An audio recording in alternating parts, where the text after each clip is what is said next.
Good morning, good afternoon, and welcome to our webinar about reforming hospital stock, lessons from Denmark and beyond. Hospitals today face a huge number of challenges, including new patterns of disease, rapidly evolving medical technologies, aging populations, and continuing budget constraints. Consequently, hospitals need to change and evolve to meet these demands, and policymakers often need to consider quite bold changes to the way health services are organised and delivered. Many countries in Europe are implementing wholescale reforms of hospital networks, and the responses to similar pressures have elicited similar policy solutions. Learning from the COVID-19 pandemic has shown the importance of resilient and flexible hospital services and the centrality of human resources. Pressures from demographic and epidemiological shifts have focused on the need to provide more specialist services closer to patients, with an emphasis on integration to best meet the needs of people with multiple chronic conditions. So in this webinar, we will do a deep dive on the experience in Denmark, which has served as an inspiration for some other countries in Europe. We will then shine a spotlight on ongoing reform programs in Germany, Estonia, and France, to explore some of the potential trends in hospital reform programs across Europe and the potential for cross-country learning. Now, as ever, we have an awesome panel of speakers today to explore this topic. First up, we have Karsten Vrangbæk, who is a professor at the Political Science and Public Health Department and director of Centre for Health Economics and Policy at the University of Copenhagen. He's co-author of the HIT for Denmark, which was just published, and a member of our Health System Policy and Health Systems and Policy Monitor Network. Karsten will provide an overview of the key findings from the new HIT for Denmark, focusing on wide-ranging hospital reforms that have been underway for the past 20 years or so in the country. We then have three excellent spotlight speakers who will be taking a closer look at some of the specific country examples. We have Professor Reinhard Büsser. He's department head for healthcare management in the Faculty of Economics and Management at the Technical University in Berlin, Germany. He's also a co-director and head of the Berlin hub of the European Observatory on Health Systems and Policies. And Reinhard will reflect on the hospital reform program being planned in Germany, aspects of which were inspired by developments in Denmark. Next up, we have Agris Koppel, who is the quality manager at East-Tallinn Central Hospital. And he has a long and broad experience working in the organisation and development of the Estonian health system. He has worked for the Ministry of Social Affairs, been a national policy advisor at the WHO country office in Tallinn, and perhaps most importantly, he co-authored the Estonian HIT update back in 2008. Then last but not least, we have Karine Chevreul, who is Professor of Public Health at the Université Paris-Cité and member of the Collège de la Haute Autorité de Santé, and a co-author of the HIT update for France that was recently published, and a valued member of the Health System and Policy Monitor Network. Now, as ever, we will have plenty of time for your comments and questions from the chat box, so please do not be shy. Ask your questions, and we welcome your comments, insights, and country experiences too. The chat box today will be moderated by my wonderful colleague Astrid Eriksson, who will now introduce a poll question for you all, so we can have a little insight into your thoughts out there in the audience. Astrid, over to you. Thank you so much, Erica. Yeah, we do indeed have two questions prepared for you today, and you should be able to see them on your screen right now. The first one is a simple yes or no question. Have large-scale hospital network reforms been attempted in your country? And the second question is a multiple choice question. So what was the focus of reforms? Was it consolidating hospital stock to contain costs, improving quality of care, integration of services, creating local intermediate care capacity, contain health expenditure, none of the above, or all of the above? And yeah, I'm very much looking forward to the results and your thoughts, and back to you, Erica. Time to answer the poll, and Astrid will come back with the results after Karsten's presentation. So without further ado, I would like to hand the floor to Karsten Vrangbæk. Perfect. So I'll start. So I'm going to speak about hospital centralization in Denmark, which is really a process that has been ongoing since the early 2000s, but was accelerated from the 2007 and onwards. So if you could move to the next screen, please. So the background for this acceleration of the hospital restructuring was a governance reform that took place in 2007. And what happened there was that there was a merger of the previous administrative and political units, the counties, into 5 regions with responsibility for hospital services, and also of the municipalities. So we went from 271 to 98 municipalities. And at the same time, the state gained a stronger sort of steering capacity for healthcare, both in terms of the economic steering and also in terms of setting the parameters for specialized services within the hospitals. So I think that governance part is really important for understanding how things evolved. So what happened subsequently was that there was a major hospital investment scheme being put in place from 2009. And the idea here was to try to do a centralization of the highly specialized services, and particularly of the acute care services, into 21, as it ended up, 21 hospitals throughout the country.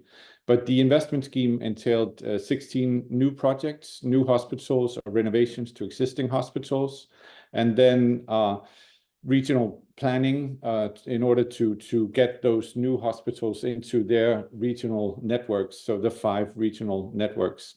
And the core of this was the what was called the joint acute units, which was the idea that acute care and acute units had to be concentrated, centralized, and had to cover a population of about 200,000 to 400,000. So next slide, please.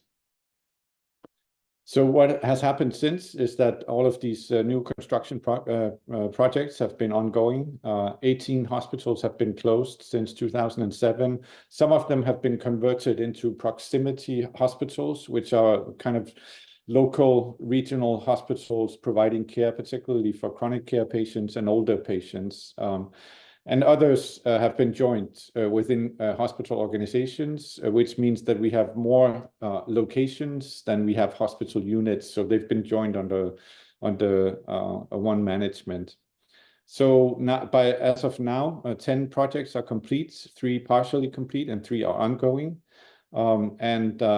Things are sort of progressing, but as ever with these very large-scale infrastructure projects, there are also snags and economic problems due to inflation, high costs when building so many new projects concurrently. And there are also some delays due to construction flaws. So next slide, please. What has happened since the early 2000s, and this graph shows from 2009 as the index 100, is that there's been a tremendous rise in the number of treatments that are taking place in an outpatient ambulatory care fashion. So you can see that with the orange graph on top, whereas the number of people that are being admitted to hospital is reduced. And that's one way of improving the efficiency of hospitals, and it's a consequence of this centralization. So next slide, please. That has also been reflected in looking at the productivity developments in hospitals in Denmark. If you look at the bars on the bottom, you can see that there's really been sort of on average 2% increase in productivity year on year in the hospital sector. And part of that is due to shorter average bed days for patients, and the fact that more is converted to ambulatory care. So next slide, please. During the time from 2007 and onwards, there were positive developments in terms of both waiting times and quality, as we'll see on the next slide. Waiting times were being lowered throughout the period for elective surgery, for instance. And then, of course, with the onset of COVID-19, there was a slight increase again, as you can see on the right-hand side. So next slide, please.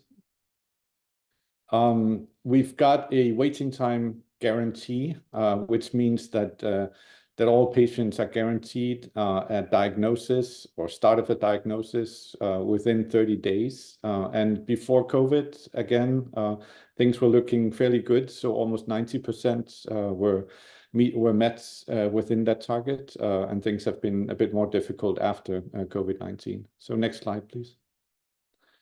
Avoidable mortality is kind of a measure of the quality. This is a slide from the state of health in the EU. What it shows really is that Denmark is doing quite well, but if you could hit the button, please. But as you can see, if you look at preventable causes of mortality, we're not quite on par with our Nordic sister countries. And that's probably due to lifestyle issues, so smoking and alcohol, which affects the preventable causes of mortality. On the other hand, the treatable causes of mortality, so the ones that are being taken care of within the formal system and the hospitals, that has shown improvement since 2000, particularly in cardiovascular diseases and cancer survival rates. So next slide, please.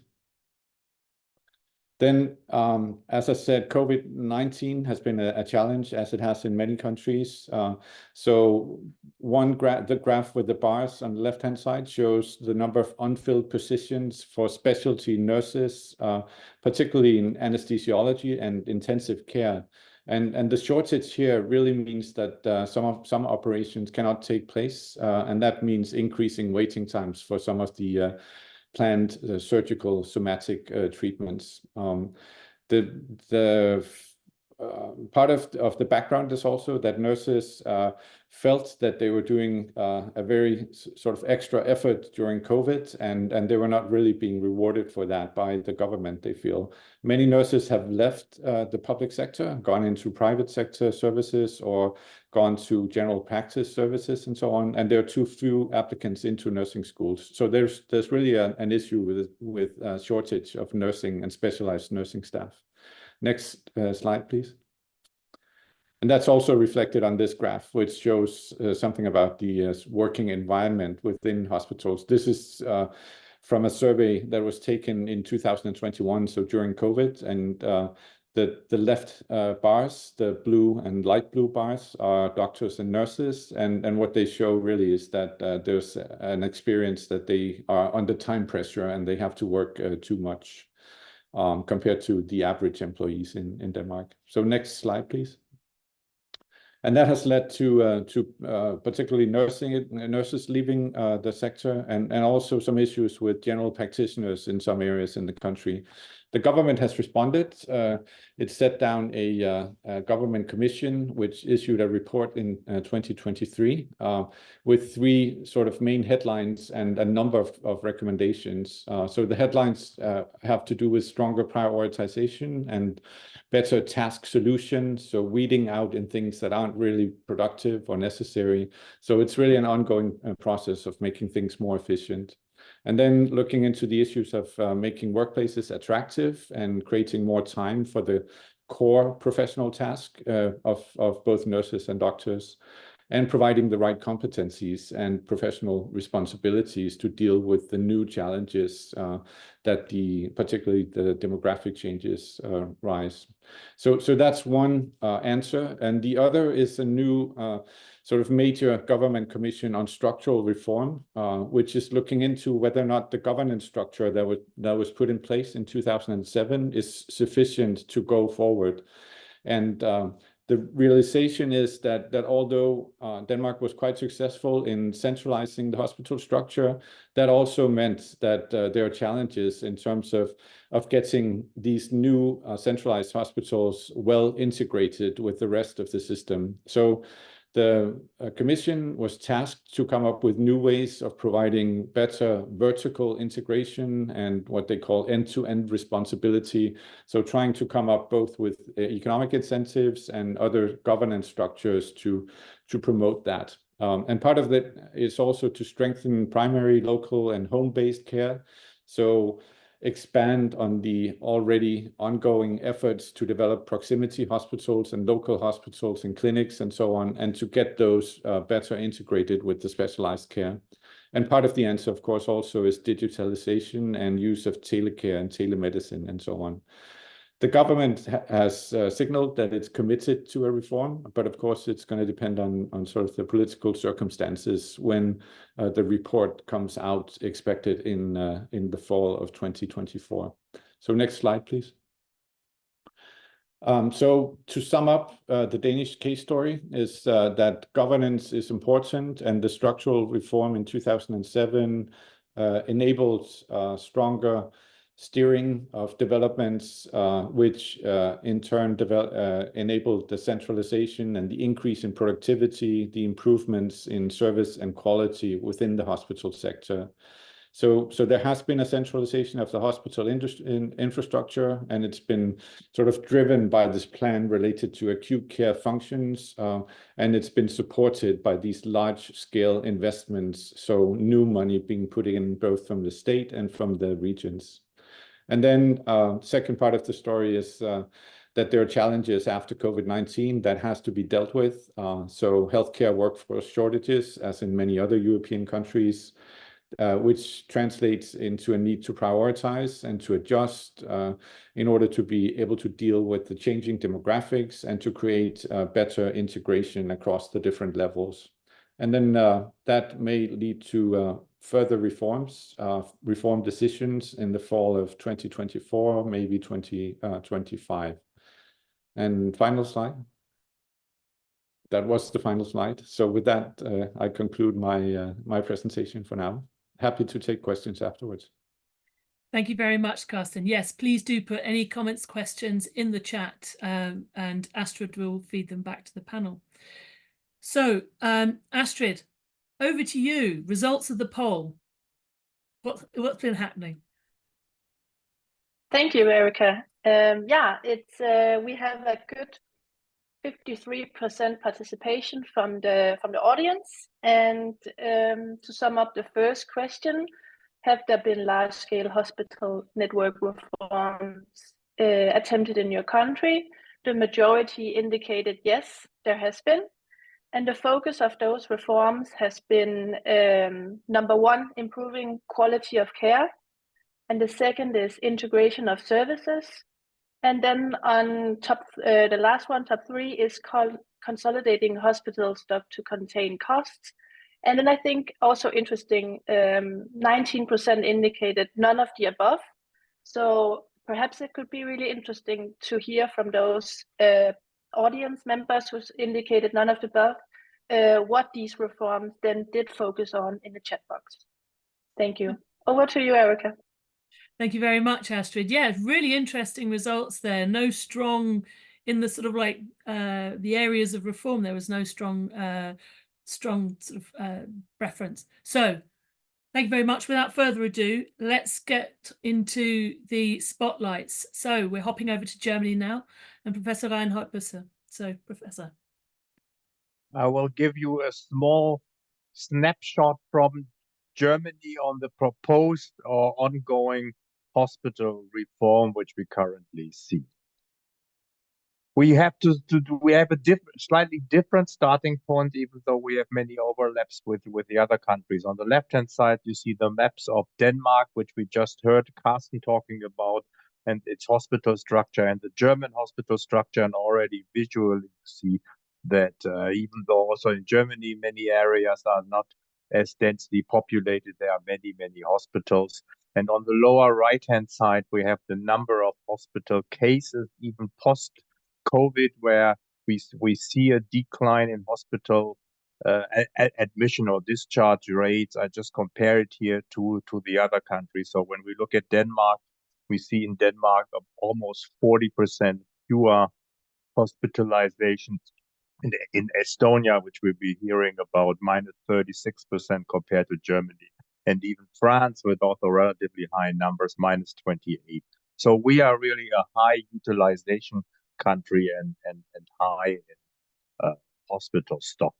At the same time, we have, when we look at the hospital sector in Germany, we see something which I would call intransparent and unstructured. So we have these 16 states, and the 16 states are responsible for the hospital planning, but they follow 16 different logics, and they plan on the locations departments, bed numbers, but not what the hospitals are doing. Where we see, and we just heard that quality is a big issue. We see that even looking at the structure, we have problems. The stroke unit is not required to treat if you have patients with stroke. An angiography unit is not required if you treat patients with acute myocardial infarction.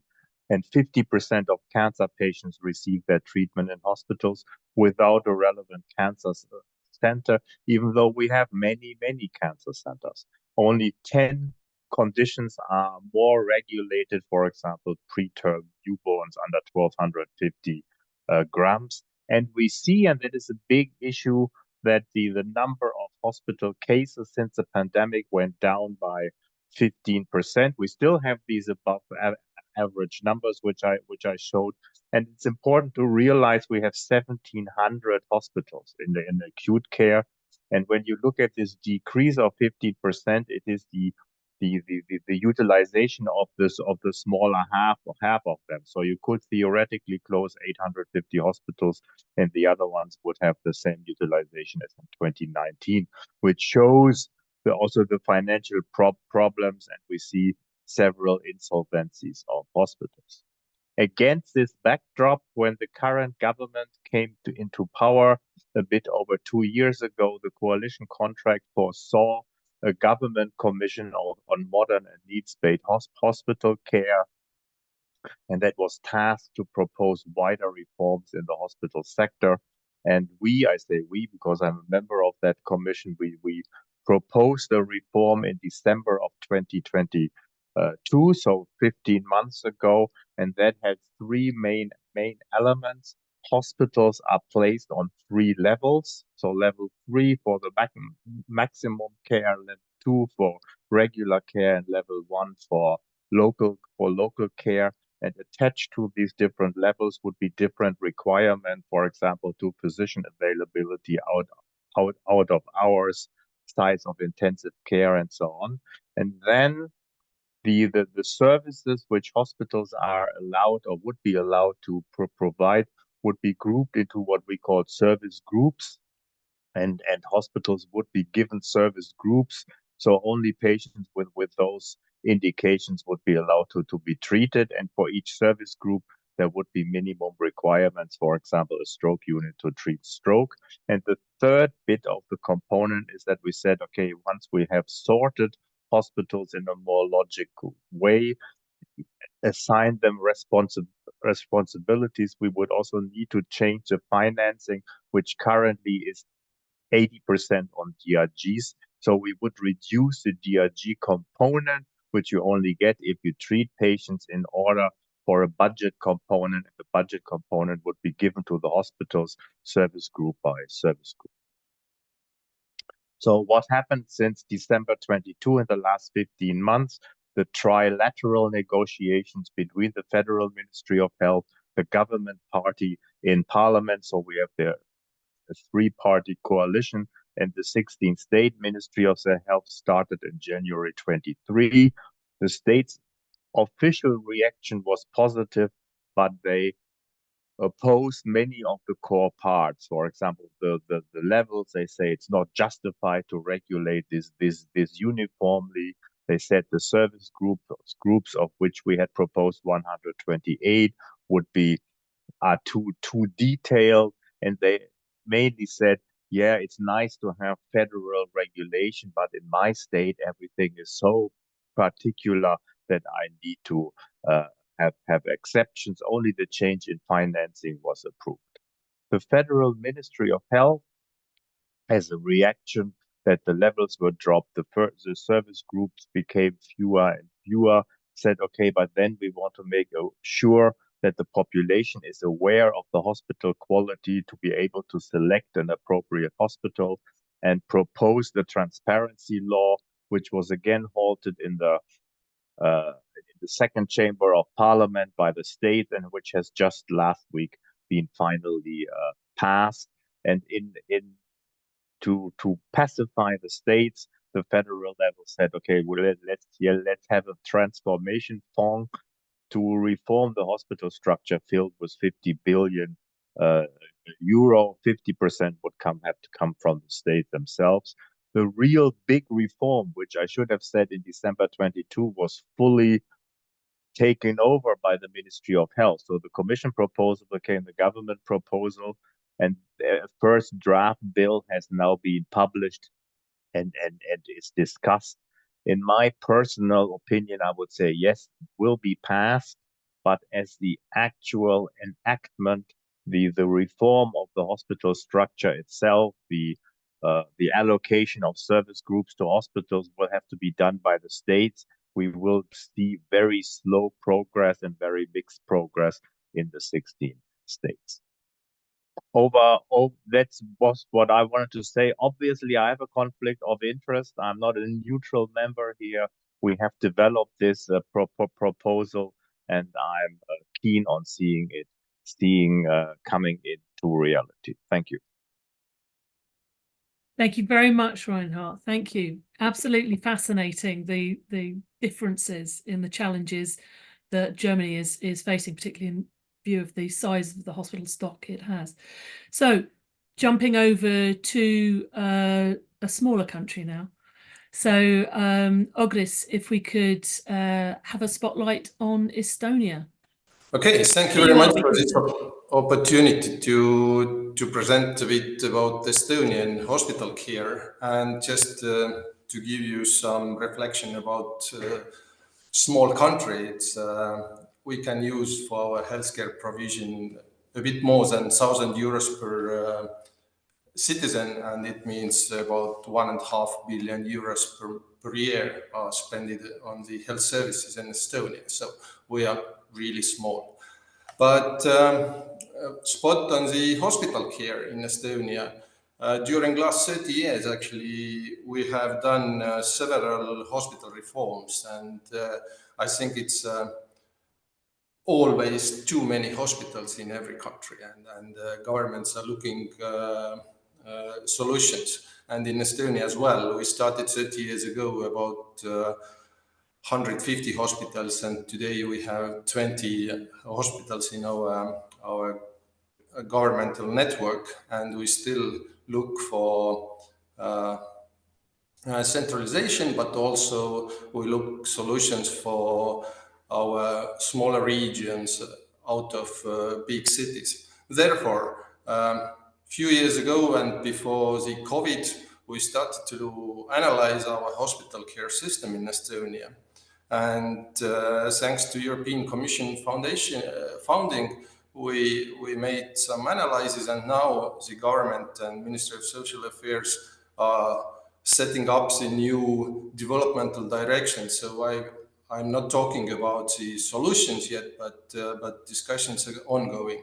So next slide, please.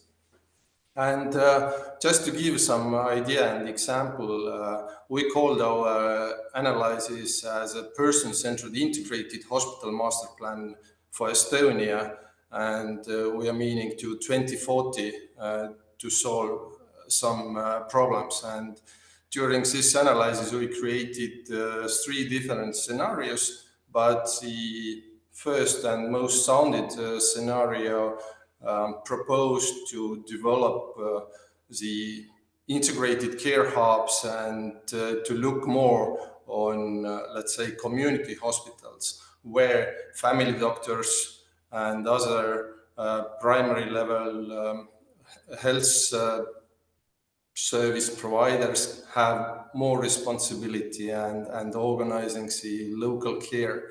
And as you see on the Estonian map, it was also proposed that during these changes, as we have also 3 main different level hospitals in Estonia, we call the regional hospitals the most, let's say, the biggest ones, and as a university hospital, and they have the biggest future responsibility area. But also we have central hospitals. Today they are 4, but they will, let's say, remain 4. But in our capital, these could not have maybe so much influence on the community areas.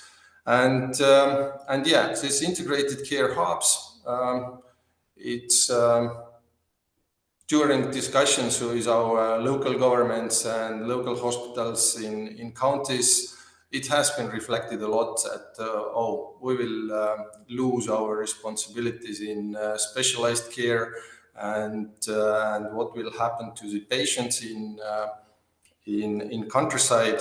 But there still remain challenges, and we have to look on new technologies, and we have to look on new skill sets.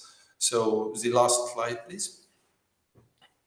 And still, if we talk about the integrated care, which is discussed in many countries, I think, or globally, then solutions are there, and how to match the social and medical services together to respond on people's or patients' needs better.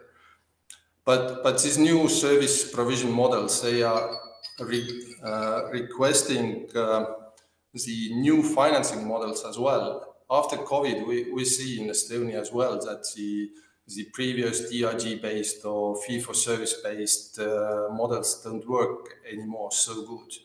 And of course, I think the highest challenge is the skill sets of health personnel and other personnel who are supporting the doctors and nurses and other people. What are the skills which are required in new system?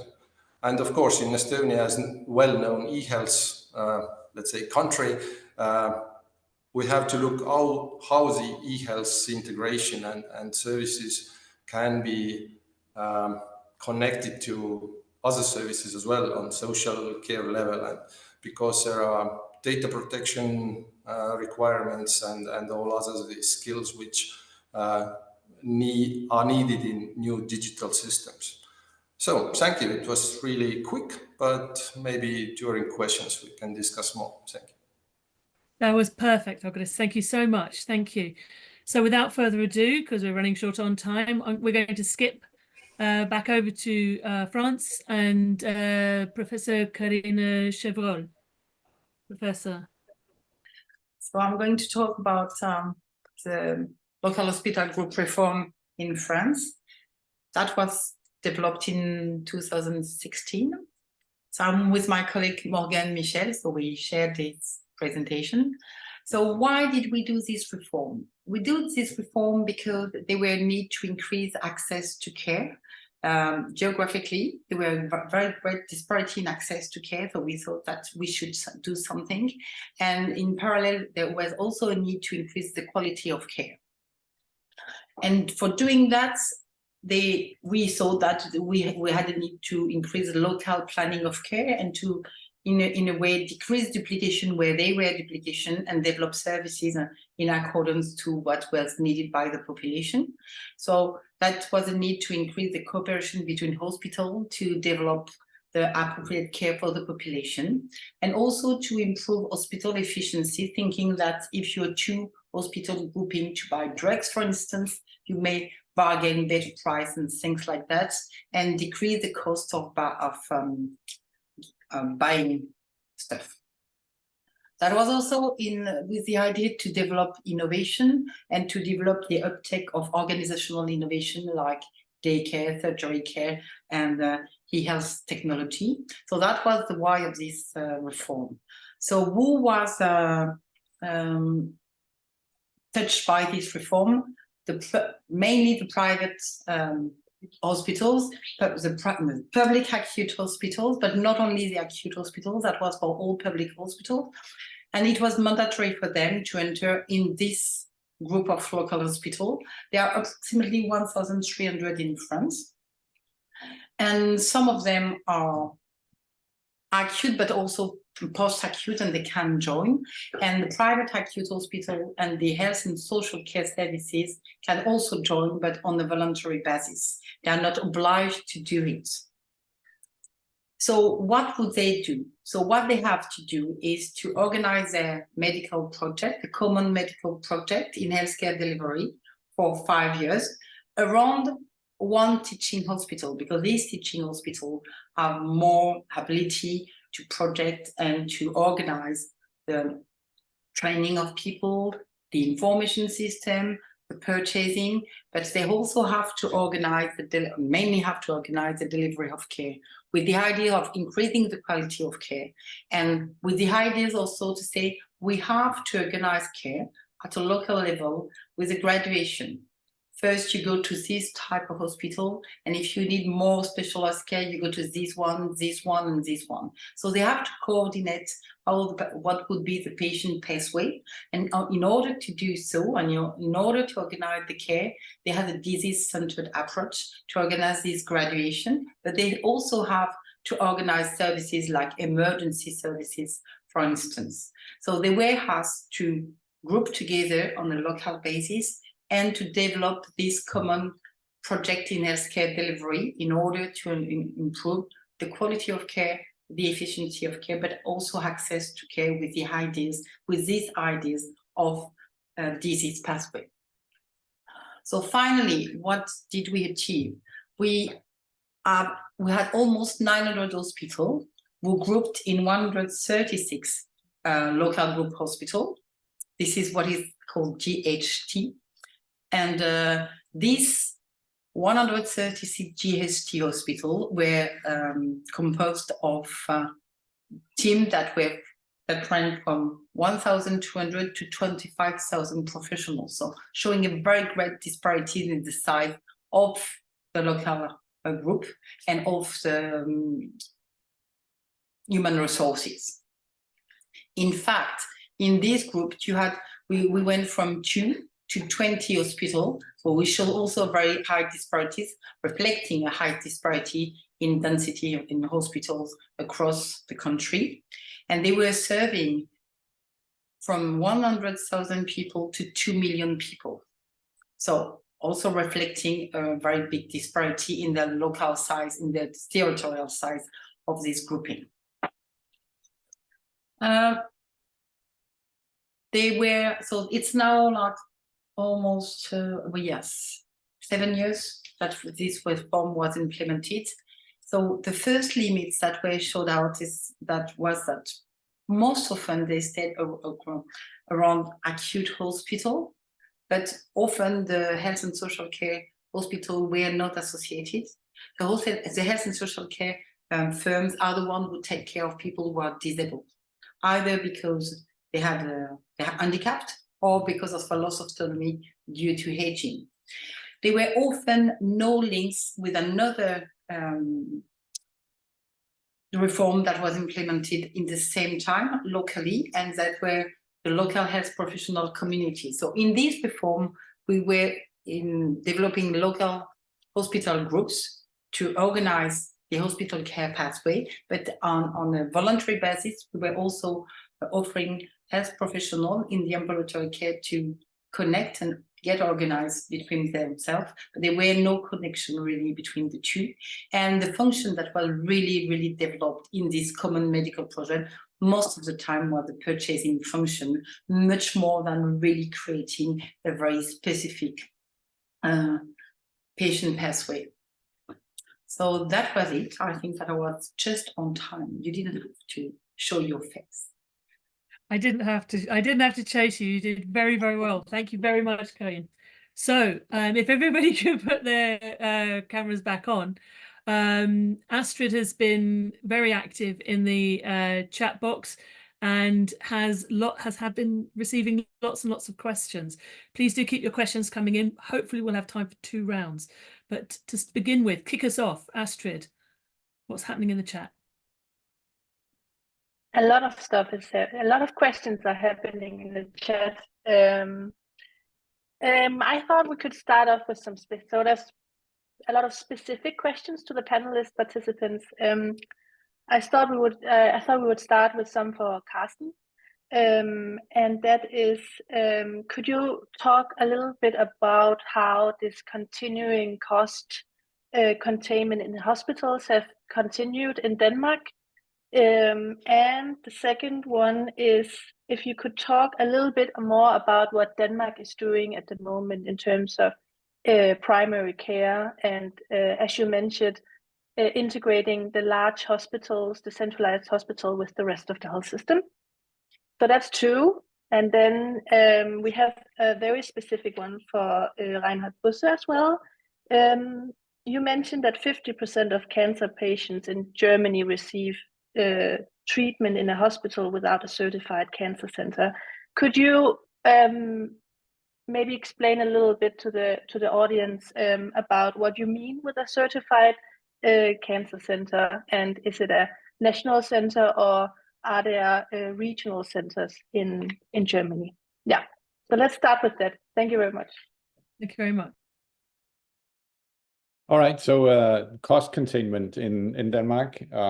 So looking at the period from 2007 and onwards, there's really been kind of a controlled growth in the expenditures for healthcare, pretty much following the GDP development. So quite well managed in terms of the economy, and the means to do that has been that the regional economy really is based on global budgets from the state. So the state has the authority to set the boundaries for economic developments at the regional level, and there's even a budget law which imposes sanctions on the regions if they run over budget at the end of the year. So they have quite strong incentives to stay within budget, and that has worked to a large extent. In terms of the investments, the regions are not allowed to take up new loans without approval from the state. So the funding of these new infrastructure projects have all been subject to evaluation at the national level, and the regions have had to apply to the national level to get access to the pool of funding, and they would only get access if they lived up to particular parameters set out by the state. So quite strong state control over the overall economy has worked in practice to keep the costs under control.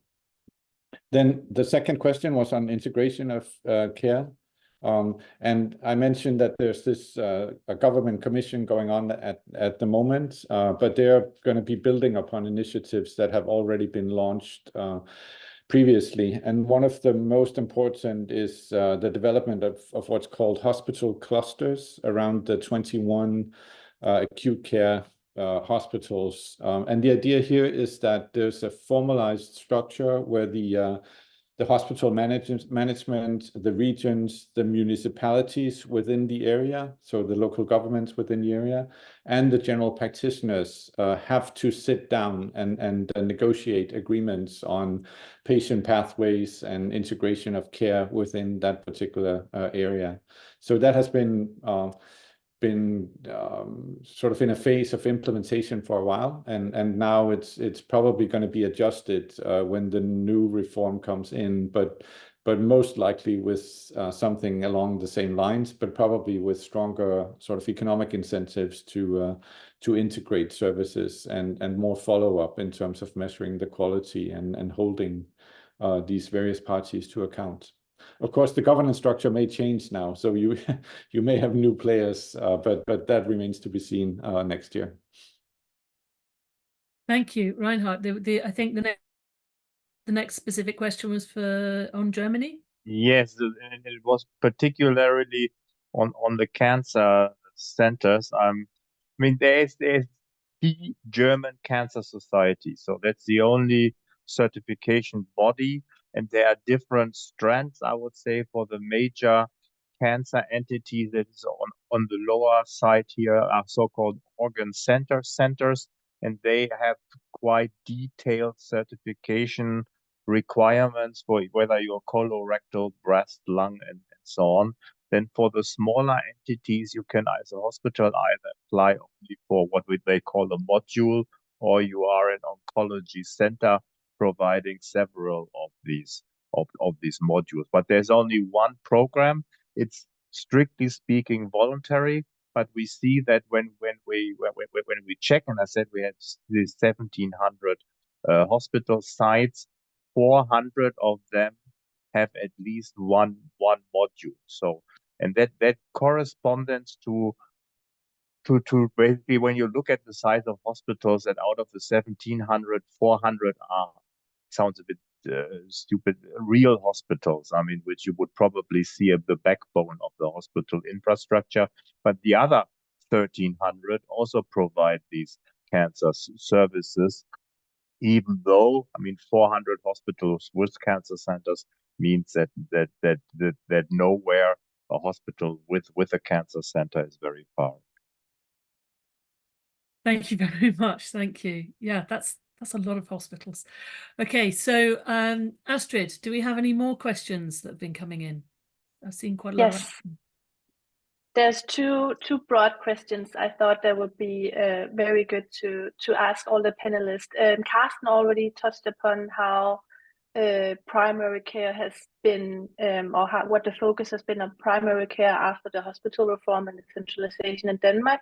Perhaps it would be great to get the perspective from the other three panelists on how primary care, whether primary care paid a specific focus in the hospital reforms parallel to doing them.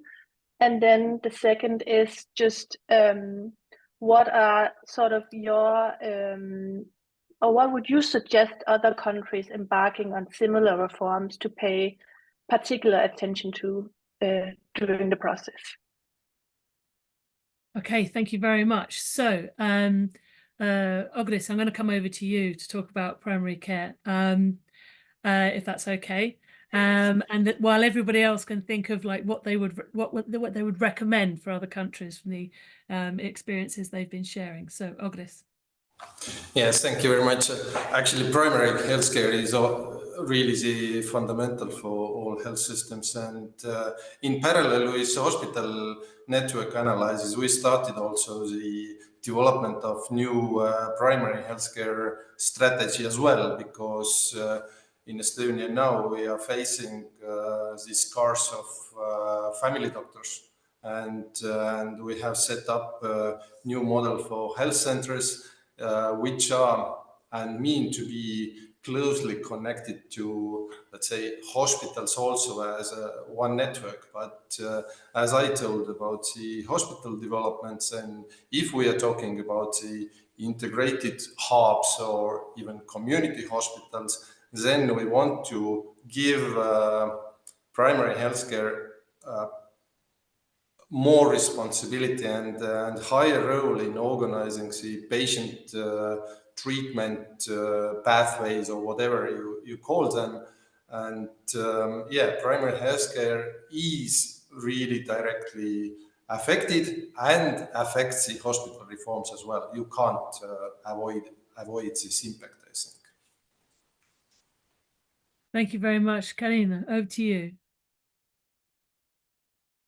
Thank you. As I was saying, you know, when we first developed this reform in 2016, one reform was for the hospital sector, and the other reform was for the ambulatory, the primary care sector. And in fact, they didn't really touch each other. And the reason why they said there were not much connection between the local hospital grouping and these reform. And it may explain why in 2019 we went with another reform, the local proximity hospital, where we try to make working together and coordinating care much more at the local level, asking the local hospital. I mean, the first, if we're coming back to graduation, the first level of specialty of specialist care hospital, trying to connect with people at the local level and to get organized in order to deliver care at the local level. But in fact, that was on a voluntary basis, this last reform, the local proximity hospital. And in fact, only a small number of this local proximity hospital were labeled by the regional health agency, 230 or 240, which is not a very big number. And we can come back to the incentive, the incentivized process, as you talked about earlier, Astrid, I think, thinking they didn't have much incentive, even if they put a bit of financial incentive in it, it probably wasn't enough for them to jump in the process and to try to make the connection between the hospital sector and ambulatory care sector. Was I too long, Erica? Why is that okay? No, you're fine. You're fine. Thank you very much. And thank you for bringing in the proximity hospitals. I think it's getting quite confusing in different countries in Europe, because there's also proximity hospitals in Denmark, but they're doing a slightly different thing. So Yeah. yes, that's something to bear in mind when we're comparing across countries. So I'm actually we've got time for just a quick round from everyone. What would you recommend if you were an advisor to another country, based on the experience that you from reforms in your own country that you've outlined today? What would you say? What would you recommend? So Reinhard, if we start with you. Well, I think the first thing is that I even though the terminology is still a bit different, I see a convergence, emergence of countries proposing reforms, that you have levels with the lower level at the boundary between inpatient and outpatient care, whether you call it rural hospitals, proximity hospitals, integrated care centers with beds and so on. And to understand that, I think the first thing we have to stress is that especially policymakers, but also the population, overestimate the importance of hospitals, and that most of healthcare is done outside hospitals, and that it makes only sense to have hospitals well linked into the lower levels of care, and not always start only to talk about hospitals and how important they are, because then it's very difficult to come to real reforms. Thank you. Karsten, what would you say to others? Yeah, so 3 points. One is it's important to pay attention to the governance structure, which really, in order to drive these processes, you need to have sort of a clear outline of who has the responsibility and who's able to get the different stakeholders aligned. So that's the first point. Second point is, in order to get the stakeholders on board, you need to create a kind of a burning platform for the changes. And I think quality and sustainability are the key words here. So if you can convince that the changes are in order to improve quality, and if you can prove that also, you need to be able to document it, then you're probably going to be gaining support.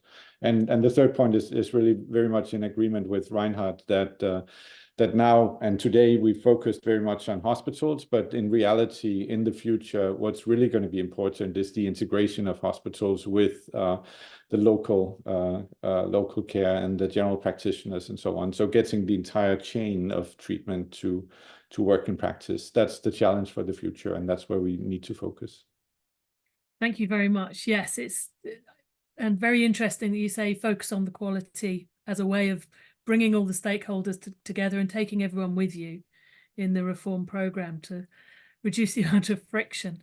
So, Agris, if I come to you now.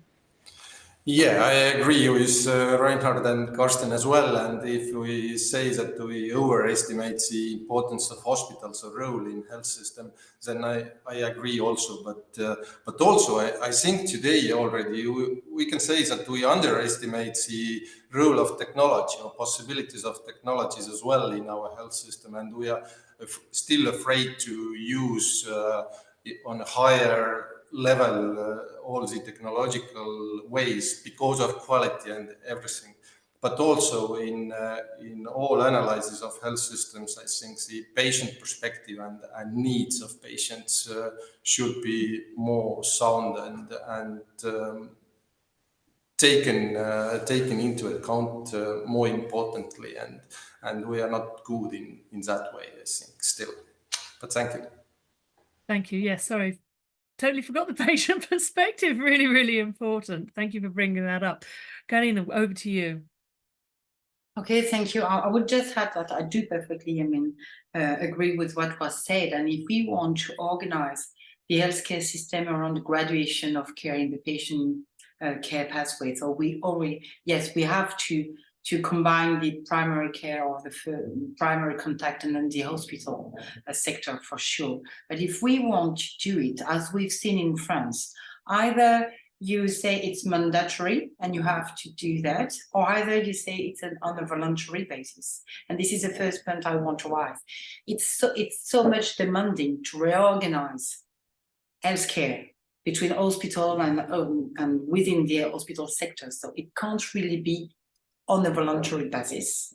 except, and this is my second point, if you give resources to the providers, either the hospital providers or primary care providers, to have time to sit down and to get organized, to get in another way, to organize this patient care pathway, graduation care pathway, responding to patient needs and things like that.